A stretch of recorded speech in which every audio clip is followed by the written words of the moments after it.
ఎవరురా నువ్వు? ఇంత టాలెంటెడ్‌గా ఉన్నావు. ఈ డైలాగు వీడికి కరెక్ట్‌గా సూట్ అవుతుంది. ఉండండి మ్యాటర్‌లోకొస్తాను. మనం రెగ్యులర్‌గా ఐపీఎల్ లేదా ఏపీఎల్ లాంటి ప్రీమియర్ లీగ్‌లు చూస్తుంటాం. మనలో కొంతమంది తేటగాళ్ళు బెట్టింగ్‌లు వేస్తారు. మరి మనమేనా అంత తేటగాళ్ళం అంటే మనమే కాదు. రష్యాలో బెట్టింగ్ రాయుళ్ళు ఎక్కువ మంది ఉంటారు. అది చూసిన మన ఇండియా వాడు ఊరుకుంటాడా?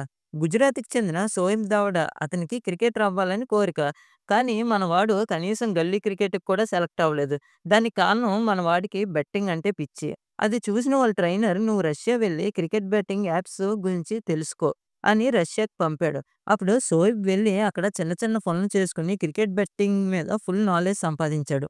ఇక్కడ ఒక ట్విస్ట్ వచ్చింది. అక్కడ మన వాడికి పాకిస్తాన్‌కి చెందిన ఆసిఫ్ మొహమ్మద్, రష్యాకి చెందిన కిమ్లేవ్ పరిచయం అయ్యారు. వెంటనే వాళ్ళకి ఒక ఐడియా వచ్చింది. అదేంటంటే రష్యా వాళ్ళకి నిజమైన ఐపీఎల్ అంటే ఏంటో తెలీదు. కేవలం వీళ్ళకి సాకర్స్ మాత్రమే తెలుసు.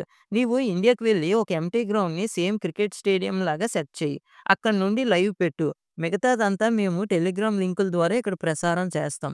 అప్పుడు షోయిబ్ వాళ్ళు చెప్పిన పని చేశాడు. డబ్బులిచ్చి మరి ఫేక్ గ్రౌండ్, ఫేక్ ఎంపైర్‌ని, HD camera and video online ఎడిటర్‌ని ఎందుకు మనం కామెంటరీ చేస్తున్నప్పుడు ఎలాగుంటదో సేమ్ కామెంటరీస్‌ని కూడా రిసీవ్ చేసుకున్నాడు.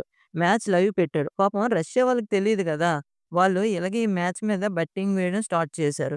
2 టీమ్స్ వీడివే. ఇంకేముంది కోట్లలో ప్రాఫిట్‌లొచ్చాయి. కానీ ఇక్కడే వాళ్ళలో వాళ్ళకే తగువులేర్పడి ఈ మ్యాటర్ అంతా మొత్తం పోలీసులకి చెప్పారు. ఈ ఫేక్ మ్యాచ్‌ల గురించి.